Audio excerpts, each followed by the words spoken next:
Hey guys, it's Tanya from My Fancy Design Shop, and today I'm going to go over my Desert Garden Cacti and Succulent Builder for Procreate.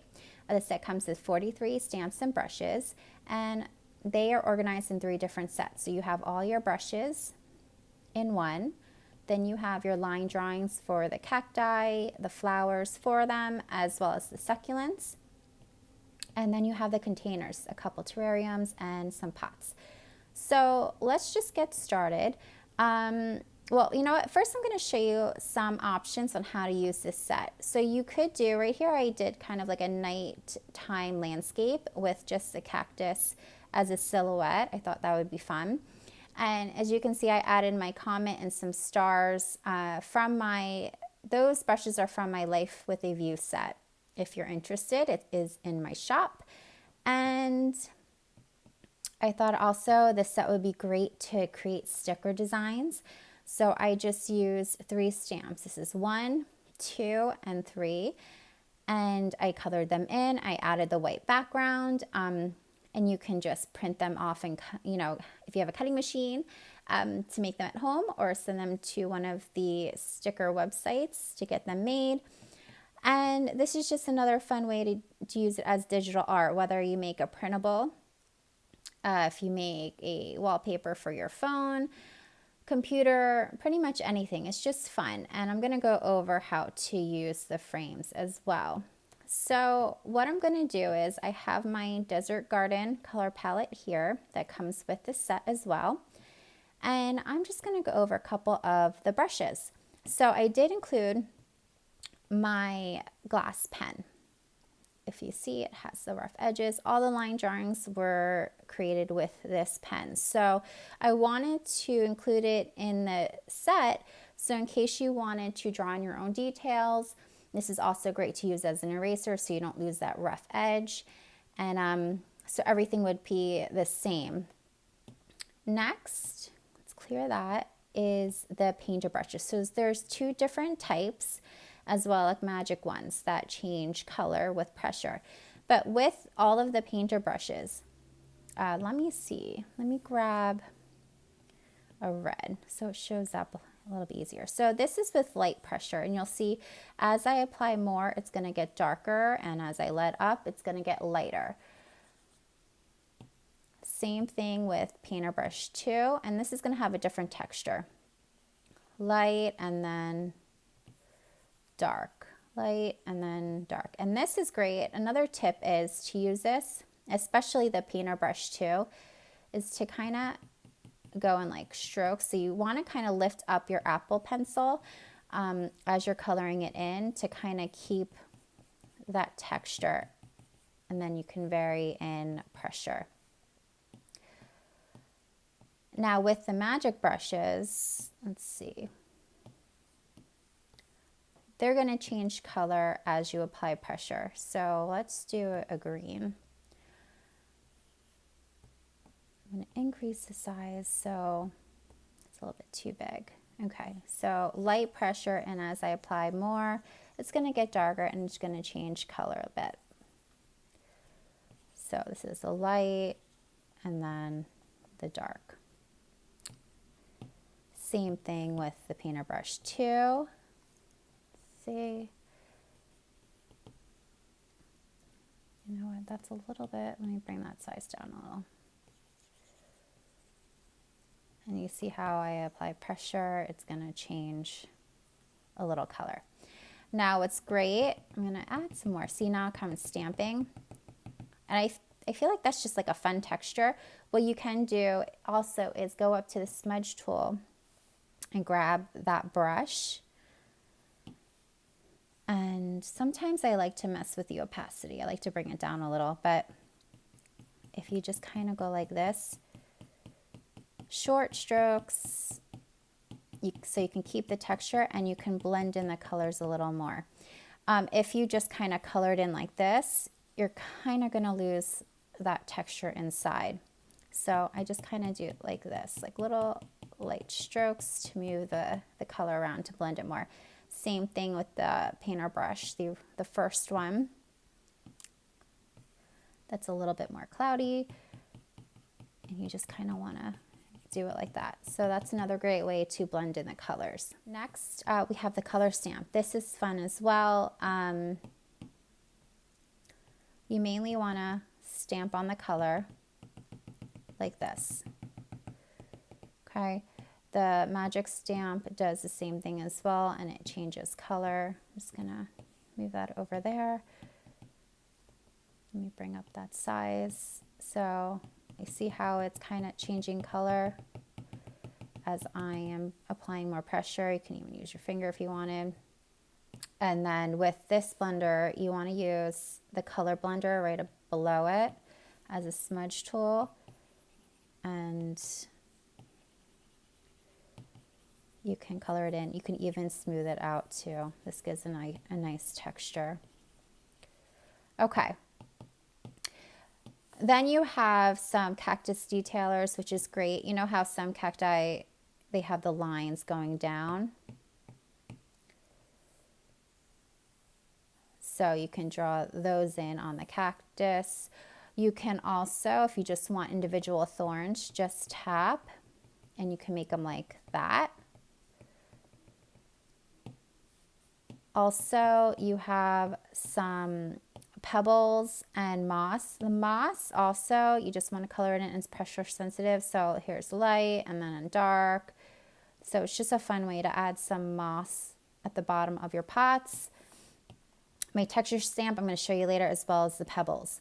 So let's just do like a little quick project so you can see how to use the stamps. So I like to keep my outlines black. And what you want to do is we're just going to pick one of the simple cactus stamps right here. The best way to keep your outline separate from your colored inside is you want to work with reference layers. So I'm going to get rid of these. So you want to stamp on your design, tap on it. You're going to hit reference. Then you're going to add a layer below it. Okay. Then you can grab any color. It does not matter what color you want or you use, and you're going to drop in the color. So make sure you're on that new layer below the reference layer, and you're just going to drop in the color because we're pretty much referencing to the stamp. So do you see how we did that? Next, what I like to do is I like to work or paint on a white canvas. So I'm going to take two fingers, swipe to the right, or you can just tap on it and make sure alpha lock is on. I'm going to grab the color white and I'm going to fill that layer. Okay. Next, I'm going to pick a color. Let's go for a darker green. And I am going to use, let's say, the Magic Painter brush. This is a great way to add color and dimension without having to switch colors all the time. And first, what I like to do is go with a very light layer. Again, you want to make sure you're on that white color right there, that layer. And then what I'm going to do, sometimes I mess with the opacity and the size, and I'm just going to color in a little bit at the bottom with more pressure. So I have that darker color, and I'm just going to fill it in like that. So you just have like a fun textured color inside. And again, your outline is separate from your color. Okay, you can also change the hue, saturation, brightness. If you go up to adjustments, this is a great way just to change the colors so you don't have to keep on redoing it. I'm going to keep it there. I'm just going to bump the saturation, maybe a little bit of the brightness. So that's how you basically want to color in all of your stamps. And then I like to keep them separate until I know that I really like this color, I like this design, and then you can merge it. So really what you want to do is you want to grab one of the pots. Now, this is if you want to do like a potted succulent design. And first, what I do is I just kind of build it. I build my little garden on what I want it to look like. You can size it down like this. I just keep adding some plants, and I just move them around to see what I want. I scale them down.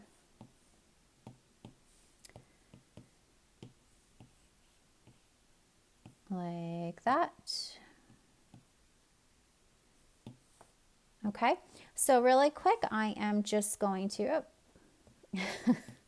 what's going on? All right, I am going to color these in really quick, so I'm going to fast forward a bit, just so I can show you how it'll look at the end.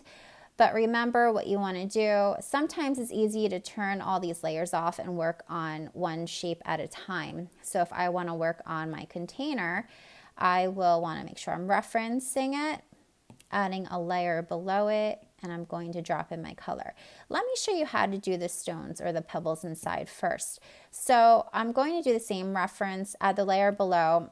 I like to use like a dark brown, and I'm going to just drop in the color inside. Then I'm going to add another layer on top. I'm going to do a clipping mask, and with a lighter brown, I'm going to use one of my pebbles brush, do it this one, and you know what, I'm not going to add a clipping mask yet. I'm just going to add a layer below. So the pebbles brush is going to be between the reference layer and the brown layer. And I am just going to color it in. I pretty much want to color the whole canvas, because what we're going to do next, change that to a clipping mask, hit the arrow button, and you're going to scale it down. So then your pebbles are going to be a little bit smaller, and you can scale it down to the size you want. I know it looks kind of awkward right now, but what we're going to do is go back down to that brown layer, go to hue, saturation, brightness, and we are just going to adjust the saturation a little, maybe make it a little bit darker. Go back up to that pebble, do the same thing with hue, saturation, brightness, maybe make it a little bit brighter, and so we have that. So that's how you use the pebbles brush. If you like that, then what you can do is just merge those two together. And now I'm just going to kind of start filling in my color for the pots and the succulents. And I'm just going to fast forward a little.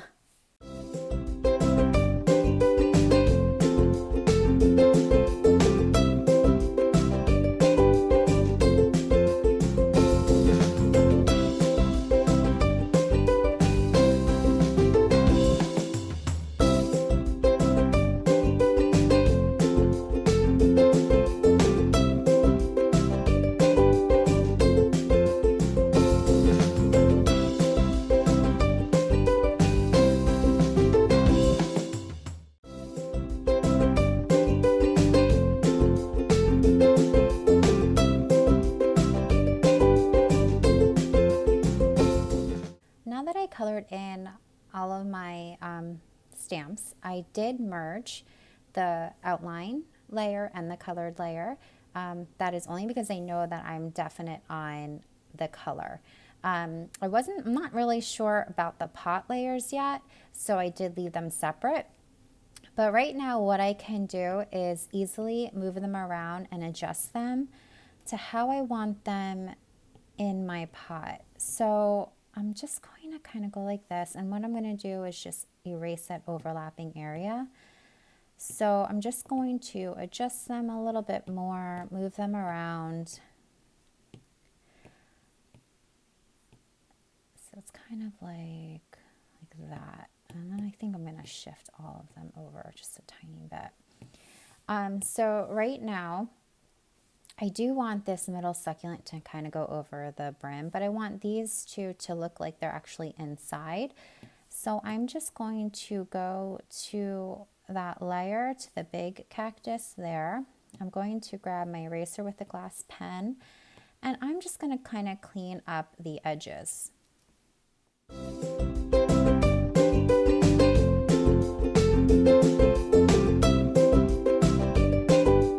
Okay, I have that. What I can do now, I think I want to add, I think I just want to change this color a little bit more. I'm not really loving it. It might just be, maybe I'll go like there. Yeah, I think I'm going to do that. I think I'm just going to adjust this as well. So you see how like the hue, saturation, and brightness can really help out, so you don't have to redo it all the time. So I am going to stick with that. I am just going to grab all of these layers and group them so it's easier, so then I can easily move them around. Another thing that I love to do at the end, on the very top, I'm going to add a new layer, hit overlay, and with the color black and my texture stamp, you'll find all the way at the bottom, I'm just going to stamp on, and then I'm going to resize it, but I can move it around. So I don't know if you can see, I'm going to try to zoom in so you can see. So this is without texture. And then when I add the texture stamp to it, you can see it has a little bit more of like kind of a rough texture to it, which I love. I think it just adds a little bit more to it. So I like to do that.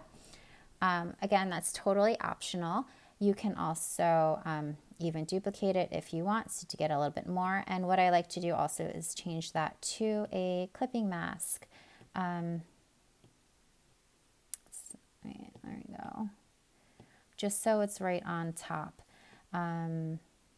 You know what, let me bring that out here so it's actually on all of the layers because I already grouped them.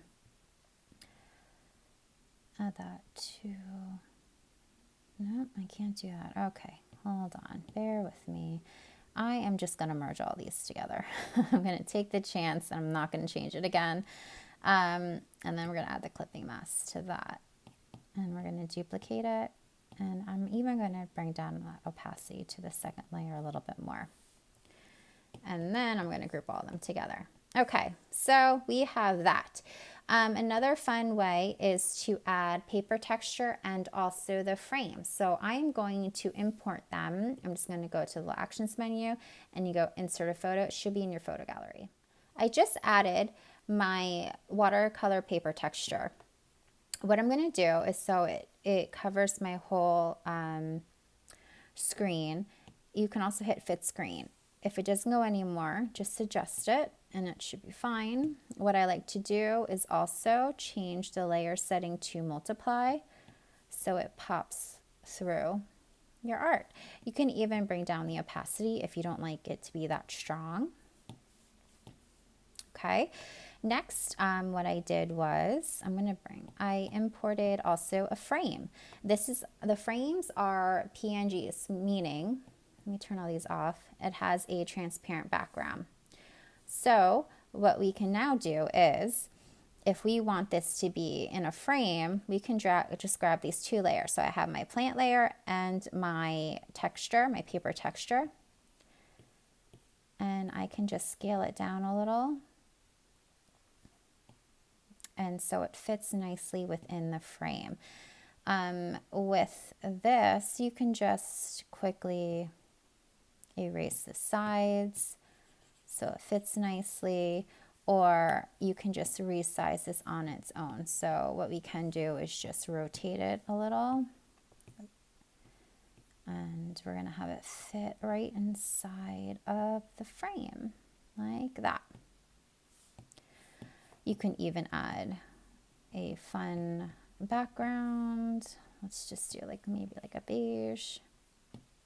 Now, if that happens, because you have the paper texture on multiply, all you need to do is just add a white background right behind, as your right above the colored background. So easiest way is to add a layer. I feel like we're getting a little sidetracked here, but I want to show you this. Grab the color white, and what I love to do is hit that little ribbon tool looking thing. It's probably called the selection tool. Go to rectangle, and you just want to draw a rectangle to that size. Drop in the color. Hit that button again so it's done. And so you see you still have that paper texture, but the background color isn't popping through. So that is basically it. I'm using all of the line stamps, coloring them in with the pots. Again, you don't have to do something like this. Let me just group all these together. You can just still do like a fun, let's see, just kind of like a cactus